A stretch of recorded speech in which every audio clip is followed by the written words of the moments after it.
All right, well, thank you for coming out. Probably try this without a mic. If you need a mic for Bert, we got one. I just want to introduce Bert Sorin. He's the CEO of Sorinex. His family, his father started the business. And we're really fortunate to have him being in the area and swinging by to sort of talk. And we have a couple different classes, so feel free to ask questions. Maybe we can do a little more of a question and answer. Yeah.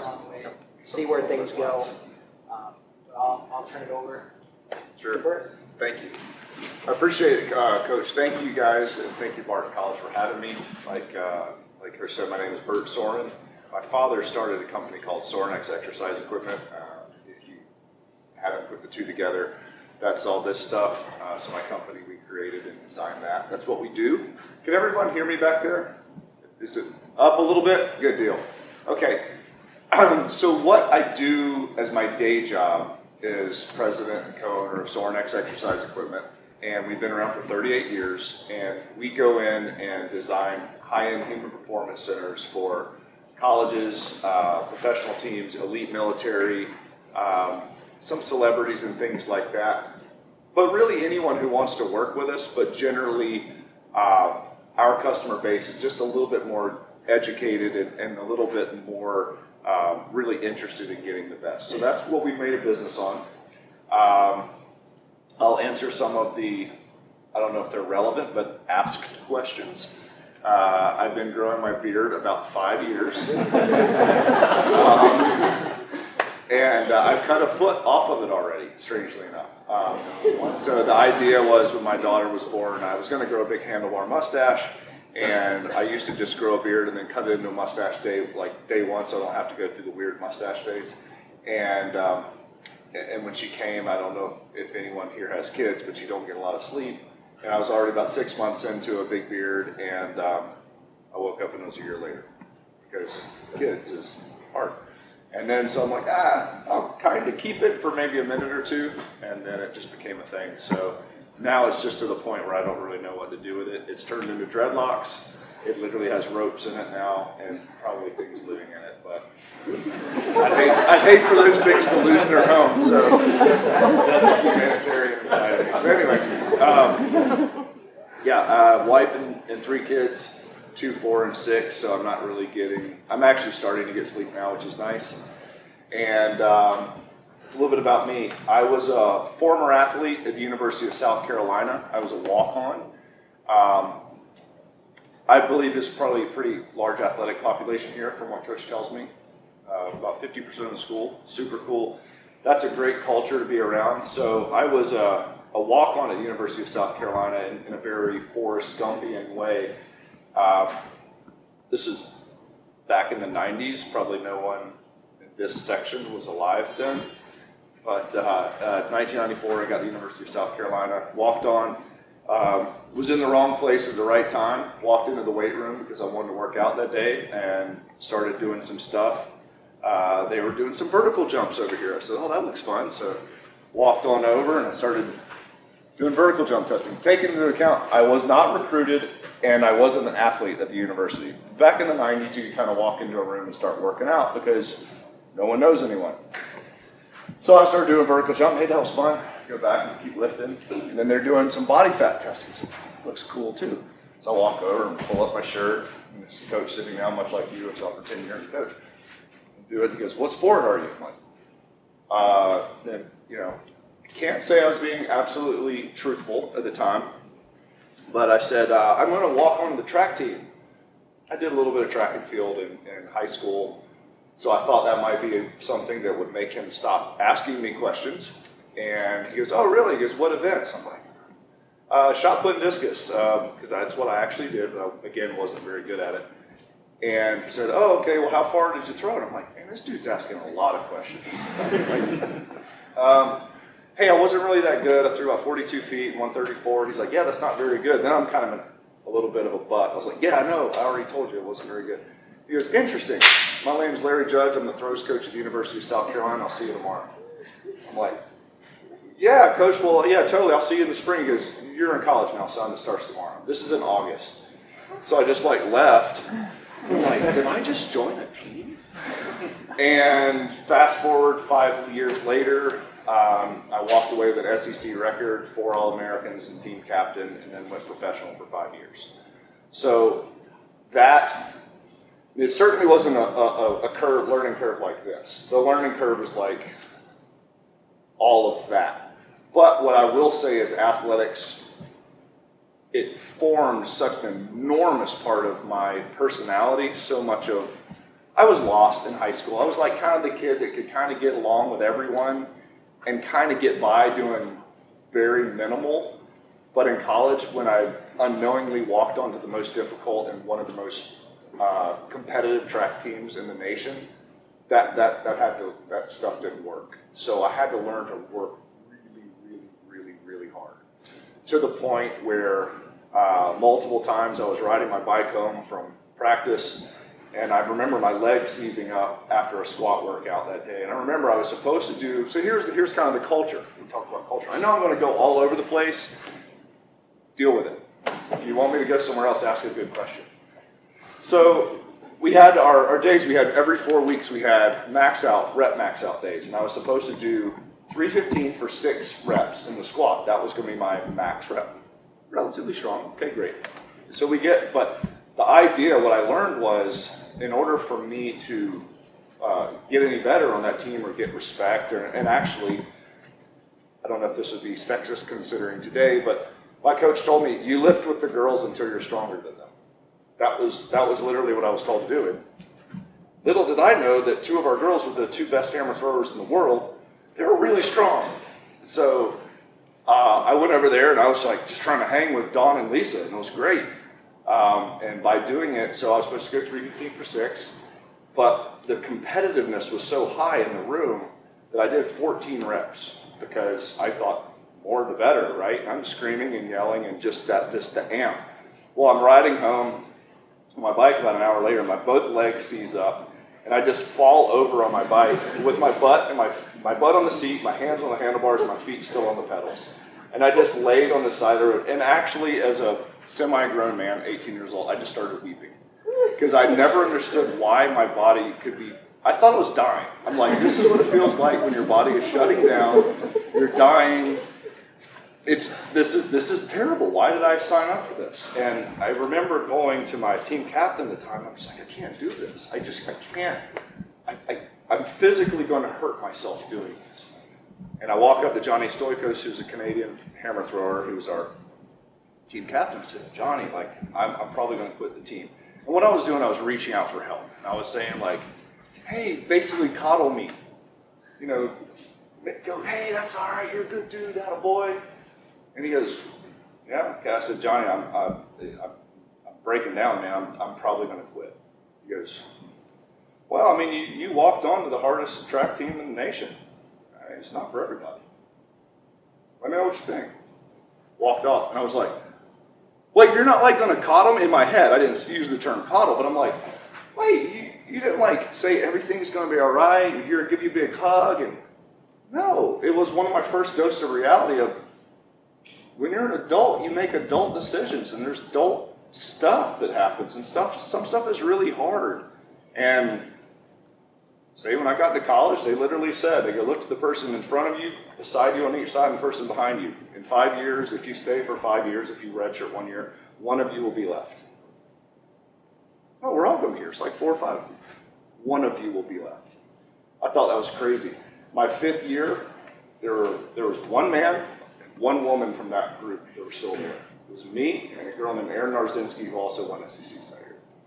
And everyone else had either, some of them had graduated, some had failed out, some of them had gotten hurt, some of whatever. But I started realizing that attrition is real, and working harder than you ever thought imaginable was a real thing, a real skill, and something that adults have to do. Fast forward a little bit longer, I come back from my Christmas break, freshman year. Again, at this point, I'm a walk-on, I'm a nobody, no one knows my name. I don't matter. I was literally given some value at the team by my job was to go, because I had a car, to go pick up the athletes who didn't have cars and bring them to practice. So I was basically like a free Uber for them in 1994. That was like, the coach was like, no, you'll totally, hey Bert, you might as well swing by, pick up Dawn, Lisa, Marcia, I think so-and-so needs a ride, and go by the training room, get the ice in the water, fill that up, and come out to practice. I'm like, yeah, Coach, got it. I was a manager, basically. So I go off my first semester, I mess around a lot, and I come back, and I'm at the first meeting when we come back from Christmas, and my head coach, who's now University of Arizona, Coach Greg Kraft, he goes, Sorin! I was like, oh, sweet, he knows my name. So I'm like, cruise over there, I'm like, yeah, what's up, Coach? Yeah, happy New Year, good to see you. He's like, yeah, hey man, we got your report cards. I knew where this one was going. I said, yeah. He goes, okay, you got an A and a B and a C and a D and an F. Those are your 5 grades. He goes, trying them all out, or what's your deal? I said, yeah, I get it. You don't need to go anymore. He goes, here's how this works. You walked onto the team, we didn't recruit you. You're kind of here as a pity kind of deal. If you can make something happen, that's great. We knew your dad was a great track athlete. You haven't proven anything yet. You have 2 criteria here at the University of South Carolina on the track team. Get really good grades. No, actually he said first, he said you're a thrower, so he said throw really far and score points at the SEC conference meet and make nationals. Or get really good grades and bring up the grade point average of the team so the people who do score at conference that maybe aren't real smart, we could keep them on the team and have a good grade point average. Because those are your 2 criteria. And that was the first time any adult ever gave me real criteria to work with of how I was being judged. And how he closed was probably the biggest line of my life, and I know this is a Christian university, a Christian college, so I'll alter it slightly. He goes, listen, these are the 2 things. Throw really far or get good grades. Get your crap together or leave. That's it. There was no, really think you're a great dude. There was none of that. Here's the criteria. Get your crap together or leave. Not mad at you, not happy with you. It doesn't matter. And I walked away going, I was shocked, of course. It was a good punch to the gut. But I walked away going, an adult spoke to me like an adult. That was the first time that I wasn't kind of coddled and kind of, hey, it's going to be cool. So in that first year, I had 2 very, very real conversations of how the world really worked. You have to establish the criteria that you're measured upon. I have to do that every day in business, whether it's branding, whether it's sales, whether it's how my employees are acting, what our clients think about us. There's criteria, and you guys are going to run into criteria that you're going to be measured upon, whether it's from your sports teams, whether it's from academics, social circles, whatever. Learn what that criteria is, or you're going to get fired or frustrated very fast. And that's how the real world really works. Those 2 pieces of knowledge helped me. Now, I didn't get them day one, but they developed more and more to having a 1.9 and being a crappy thrower my first semester. My last semester, like I said, I had some great success throwing-wise, and I had a 3.7 my last 4 semesters, because what I realized was success begets success, and it builds on one another. Initially, I thought I could. I was in college to throw. Once I fell in love with throwing, I was there to throw. Like, let's be really honest. I did not care about academics. But what I realized was, if I did good at academics and I played the game, the coaches were nicer to me. I got better seats on the bus. Maybe sometimes I got supplements because I was kind of a good dude. I was on their side. And also, I didn't have to go to tutors. I didn't have to go to all this other stuff that kept me from getting to lift and throw and do the things that I wanted to do. So I just learned it was a game. I said, I'm just going to win this game. And what I didn't realize was when I did all my homework, did all my schoolwork, showed up to every class, and aced all the tests, I started throwing really far too. Why? Anyone guess why? I reduced my stress level. I reduced the cortisol in my body. Now, later, I understand the scientific approach behind it. I was in a good spot. I was in the zone. And so that's a little bit about my collegiate career and how some of the early things helped me understand how the world really works that I was able to then put into the business world later. Coming on in 1999 as my dad's assistant, eventually working into a vice president position, eventually being president, running the company. And I would say in my tenure there, we've grown 20x, whatever percentage that is. So it's pretty good. We're in some piece of Sorinex equipment is in every NFL team. It's in like I said, crazy places that I would have never expected. We get calls had a call with the WWE and the UFC yesterday. It's crazy. I'm not bragging on it. The little kid inside me is like, really? That's crazy. But what I realized was, you work really, really hard and you keep pushing and you don't let the normal boundaries of the world and what everyone else in the industry is doing, when you don't let those get in the way, you get to kind of write your ticket. You literally could change the culture. And I see you guys have changed the culture here, and you've talked about that through rooms like this and through the athletics coming together. And that's the beauty of what you could do. Never say, oh, well, I'm just a little Barton, it's just a little school. Blow this place up. Make it amazing. And that's what I see as every opportunity. And I think that's been one of the skill sets that have helped. Who knows a little bit about my company besides what you've heard in the last 10 minutes? Pretty uneducated crowd to me. That's completely cool. No problem. Our moniker at Sorinex is Be Legendary. And idea of that is, we're not saying we're legendary. Our idea is to help you become more legendary. And what is legendary? Anyone have an idea what that might be a definition of or defined as? Anybody? To be remembered? Yeah, that's right. To be remembered or to be relevant, to be talked about, to be revered when you're not in the room. That's kind of how I see it. I think Webster's Dictionary says something very similar. And so what I've realized is that every human wants to be relevant. I will say, my personal thought, that's probably everyone's biggest driver and the biggest thing they want. A lot of people say it's love. I argue that love is on the spectrum of relevancy. So everyone wants to be relevant. They want to know that they have a place that is a place that affects the world in some way. There's been a lot of research that says, when someone believes they're no longer useful to this world, that's when it goes south. And I believe that. I've been around it enough. So how do you create relevance within your sphere of influence or your community? Who here is a freshman? Sophomore? Junior? Senior? Okay, cool. So it's a little bit upperclassmen, and we're going to have some people that will be in the real world soon. You may not understand what I'm saying now, but remember it, because it's things that will come back.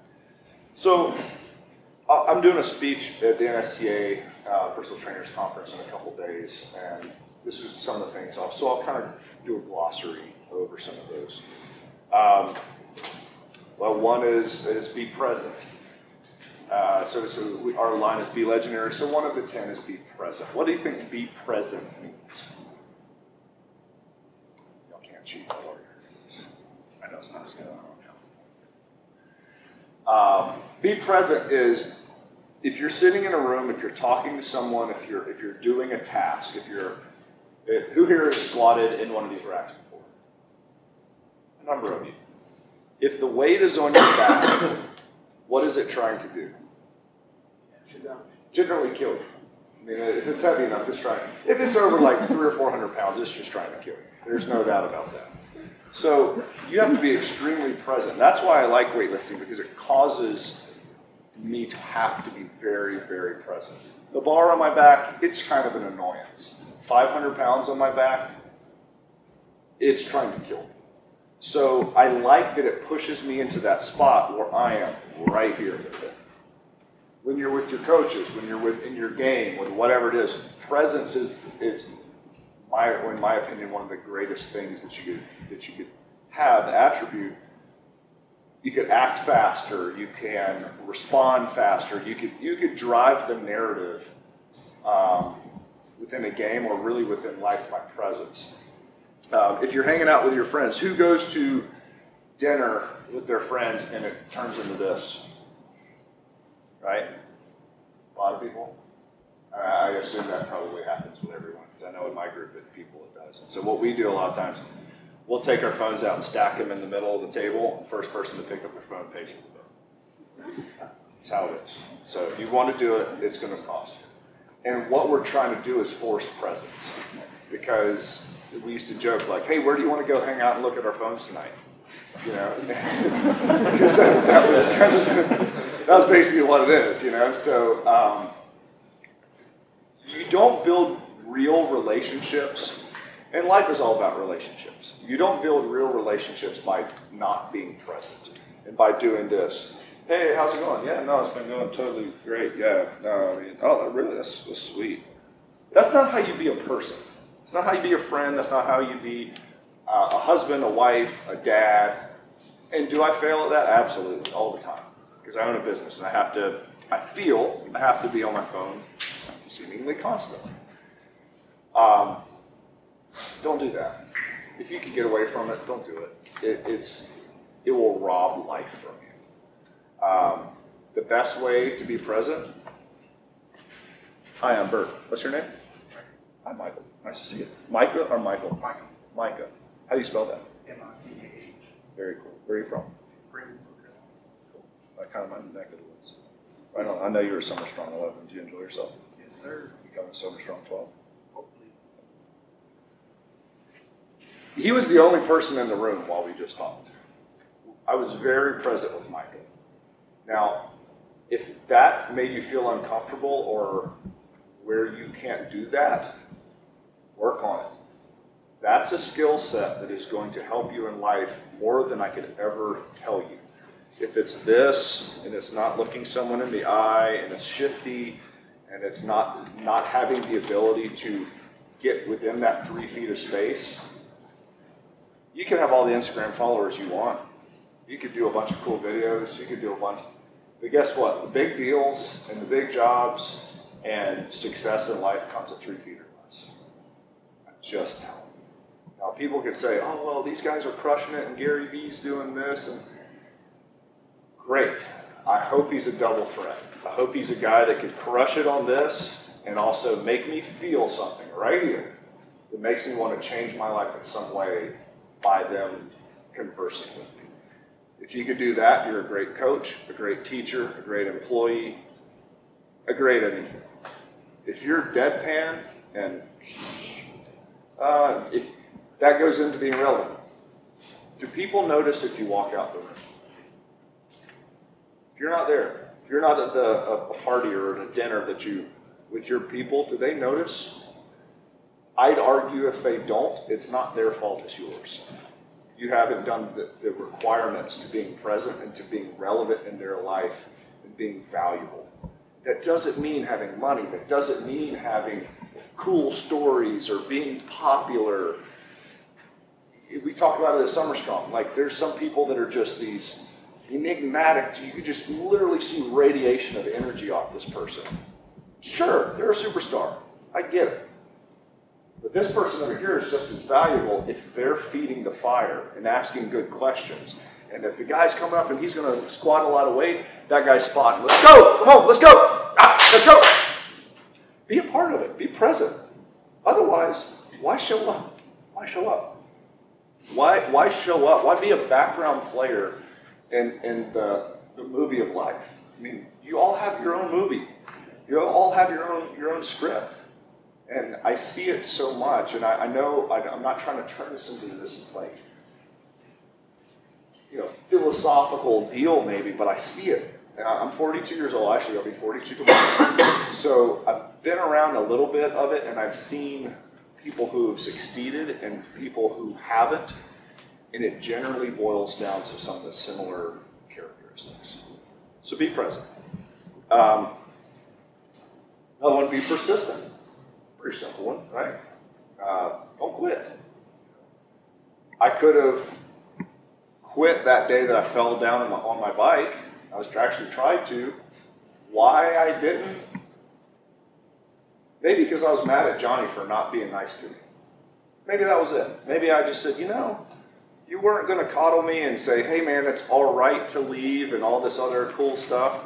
And maybe I just wanted to prove to him that I was tough enough to stick around. Glad I did. Glad I was unknowingly persistent enough, because the decision to join that team and to stay on that team changed the course of my life. I mean, like this. Literally. Who here has seen Forrest Gump? Forrest Gump didn't run that day. How do you think that movie was shaken out? Pretty different. And that's a lot of things that I've seen in my life happen that are literally that crazy. But it's weird, because I'm around a lot of successful people. And everyone kind of has that same thing. You get talking to them, and it's never like, well, my dad was this, and my so-and-so was this, and we had this great plan that came together, and 35 years later, I'm a millionaire, and this is a great life. Doesn't happen. It's usually someone going out of their comfort zone, going out of the box a little bit, creating their own culture, and doing something that is completely off the radar, above or beyond the expectation, that finally hits. And it usually never hits the first 30 times. So you got to be persistent. And generally, if you're doing things, here's a way to put it. Everyone who, first of all, give me some popular people these days. 4 or 5 people, raise your hand. Tell me someone who's popular or, as they say, killing it these days. Mike Trout. Okay, there you go. Someone else. Rock. Rock's a great one. Wait, go ahead. Kylie Jenner. Okay, got it. Never mind. I have to remember where I am. Actually, it's not that bad. I was actually walked in on in a restroom while urinating by Kim Kardashian one time, which was strange. I think Kylie was in the same, not that room, but this room right outside. Odd experience. So, sorry, it just happens. So let's talk about The Rock. Rock was a perfect example. Anyone remember what The Rock was doing 10 years ago? WWE. That was 20 years ago. Like when I was in college, The Rock was doing people's elbow. So here's the thing. Rock is a perfect example. Arguably the most popular and well-known person on the planet. Last time I checked, he had 115 million followers on Instagram. Donald Trump has 10 million. He's literally 15 times more popular than Donald Trump. Politics aside, even if you hate him, you'd still probably follow him just to make fun of him. But The Rock, so many people. So The Rock is arguably the most recognizable person on the planet. The Rock, 20 years ago, this dude's a wrestler, real cool. Before that, he was playing football. Before that, he was doing... So here's the thing. All the people that are crushing it right now, most of them 10 years ago, you didn't even hear of. Or they certainly weren't in the status that they're at now. So that's part of the successful mantra is the stuff that people you're applauding them for now, they were doing 10 and 20 years ago. Just no one believed in them yet. But they did. They stayed persistent. They kept going, and they're like, no, I'm going to do this. You know, whether The Rock slept in his car and did all this other stuff, now he's arguably, the most popular person on the planet. The other side of that is the people that are doing all the weird stuff now are the people that you're going to say in 10 years, dude, I knew that guy. He used to come to our weight room. And hopefully it could be you. And that's what I'm starting to realize is all the outliers and all the people that are following their path and putting 100% effort into it and pushing and not taking no for an answer, those are the ones we're going to be talking about in 10 years. It's terrifying, it's crazy, it's weird, and it's rarefied air. I don't expect everyone to do it just by the bell-shaped curve. Not everyone's going to do it. There's going to be a few. So that's about being persistent.